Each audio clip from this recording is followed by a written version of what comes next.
दोस्तों, एक वक्त हुआ करता था जब लोग 5G नेटवर्क को लेकर बहुत उत्साहित रहते थे, लेकिन अब ये हाल हो गया है कि दुनिया के अलग अलग देशों में 5G टावर लगाए जा रहे हैं। यहाँ तक कि हालत ये हो गई है कि सुप्रीम कोर्ट से उसे रोकने की मांग की जा रही है, क्योंकि लोग ये कह रहे हैं कि यही 5G नेटवर्क लोगों के बीच कैंसर फैला रहा है। इतना ही नहीं, 5G की किरणें हमारे शरीर को पूरी तरह से पैरालाइज भी कर सकती हैं। और पक्षियों का तो पूछे ही मत, उनकी संख्या दिन दुगुनी रात चौगुनी तेजी से घटती जा रही है। और कुछ लोग तो ऐसे हैं जो ये कहते हैं कि 5G नेटवर्क से पूरी की पूरी इंसानी प्रजाति का खात्मा हो सकता है।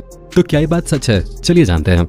ये बात बहुत हैरान करने वाली है, लेकिन आज दुनिया भर के कई देशों में 5G टावर्स गिराए जा रहे हैं। ब्रिटेन के अंदर किसी व्यक्ति ने तो 5G टावर के ऊपर पेट्रोल बम फेंककर उसे पूरी तरह से जलाकर खाक कर दिया। मामला यही नहीं रुकता, ब्रिटेन के अंदर तो कई जगहों पर मात्र 3 दिनों के अंदर ही कई टावर को लोगों ने गुस्से में आग लगाकर ध्वस्त कर दिया। और ये सब इसलिए हुआ क्योंकि लोगों को कहीं से यह पता चल गया था कि कोरोना वायरस का कारण कुछ और नहीं बल्कि ये 5G टावर हैं। चाइना में वायरस इसलिए फैला क्योंकि वहां पर 5G की शुरुआत हुई थी और ये वायरस वहां के लोगों को और ज्यादा परेशान न करे, इसलिए ब्रिटेन के लोगों ने टावर ही जलाकर खाक कर दिया। इस पूरे हादसे के बाद ब्रिटेन की सरकार ने ट्वीट करके खासतौर पे लोगों से दरख्वास्त की कि वो ऐसा कुछ भी न करें, क्योंकि कोरोना वायरस और 5G टावर का कोई संबंध नहीं है। चलिए ये बात एक पल के लिए मान भी लेते हैं कि 5G टावर का वायरस से कोई संबंध नहीं है, लेकिन क्या ये कैंसर का भी जिम्मेदार नहीं है? क्योंकि इससे निकलने वाली किरणें इनडायरेक्टली इंसान के शरीर पे असर करती हैं, जो कैंसर के सेल्स को बहुत तेजी से बढ़ावा देती हैं। और इसी चीज को लेकर जब लोगों ने सवाल किया तो पूरी दुनिया हिल गई।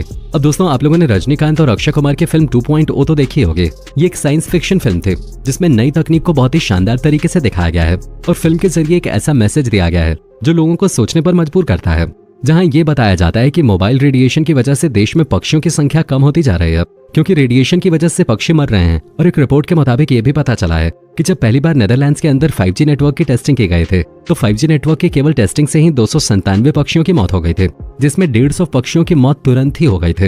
हालांकि एक वेबसाइट ने इन सारी चीजों को बेबुनियाद और गलत बताया था और कहा था कि इन पक्षियों की मौत का कारण 5G नेटवर्क नहीं है बल्कि कुछ और ही है।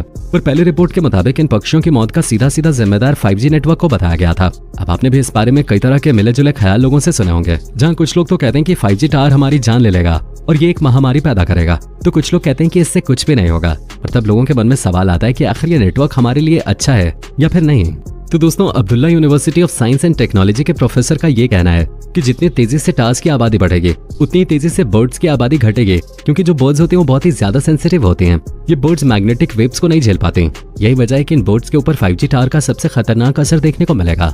दोस्तों, जब 4G नेटवर्क आया था तब भी हमें इस तरह की चीजें देखने को मिले थे। ये जो टावर होते हैं इनके अंदर से काफी खतरनाक वेव्स या फिर कह लीजिए कि किरणें निकलती हैं। अब बर्ड्स के लिए टावर खतरनाक होते हैं ये तो हम समझ गए, लेकिन क्या ये हम इंसानों को भी उतना ही खतरा पहुंचाते हैं जितना ये बर्ड्स को पहुंचाते हैं? तो दोस्तों, इसका सीधा जवाब हाँ या फिर ना में नहीं है। फिर भी कई सारे वैज्ञानिकों के मुताबिक 5G नेटवर्क से हमारे शरीर पे कई अलग अलग तरह के प्रभाव देखने को मिल सकते हैं।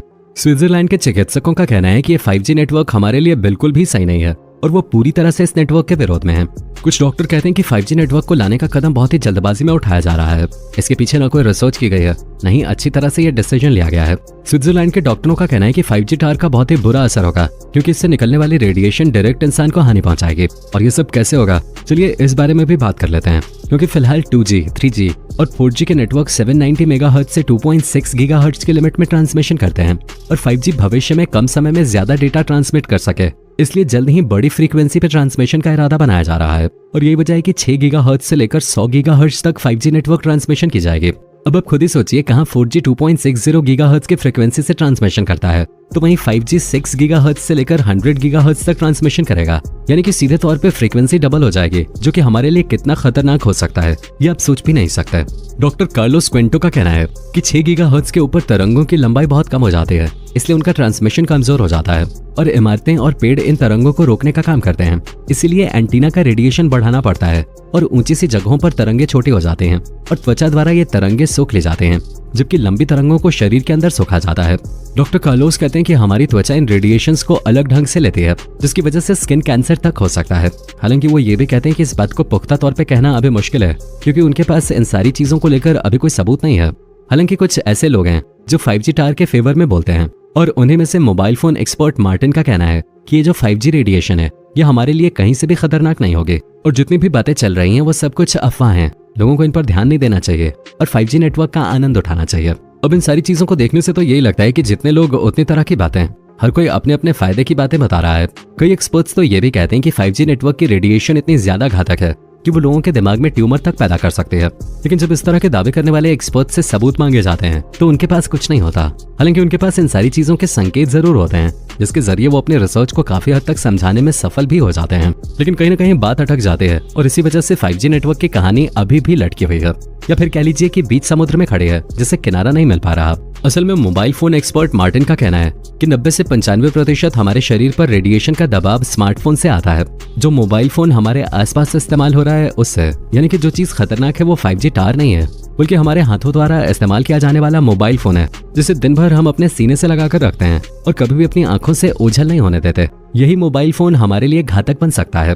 दोस्तों, एक बात ये भी समझने वाली है कि जो पहले 3G 4G टावर होते थे वो शहर से काफी दूर होते थे, लेकिन अब जो 5G नेटवर्क है इसका एंटीना काफी छोटा होता है। इसलिए 5G का एंटीना छतों के ऊपर लग सकता है या फिर स्ट्रीट लाइट पे भी लग सकता है। इसलिए इस 5G नेटवर्क का रेडिएशन शहर के बीचों बीच ही होगा। इसलिए इस रेडिएशन का असर भले ही छोटा मोटा ही सही, लेकिन देखने को तो जरूर मिलेगा। दोस्तों, WHO यानी कि वर्ल्ड हेल्थ ऑर्गेनाइजेशन की एक रिपोर्ट के मुताबिक 5G नेटवर्क से हमारे शरीर को किसी भी बड़ी समस्या का खतरा नहीं है, जैसे कि कैंसर या फिर ट्यूमर का, क्योंकि ये सारी बीमारियां बहुत ही गंभीर होती हैं जो बड़े कारणों से ही होते हैं। हालांकि कुछ ऐसे डॉक्टर्स हैं जो WHO की बात को पूरी तरह से खारिज करते हैं और इस बात को गलत मानते हैं, लेकिन ऐसे लोगों की संख्या बहुत कम है और अधिकतर डॉक्टर और एक्सपर्ट्स यही कहते हैं कि 5G नेटवर्क को इसी तरह से डिजाइन किया गया है कि उसके रेडिएशन से किसी को अधिक तकलीफ ना हो। अगर तकलीफ वाली कोई चीज है तो वो हमारे आसपास मौजूद मोबाइल फोन, क्योंकि टावर से जितनी रेडिएशन निकलेगी वो सारी आपके फोन से ही कनेक्ट होके जाएगी।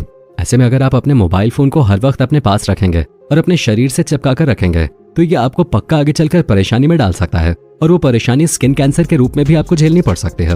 लेकिन अगर आप अपने मोबाइल फोन को केवल काम के वक्त ही अपने पास रखेंगे और बाकी टाइम अपने से दूर, तो डरने वाली बात नहीं है।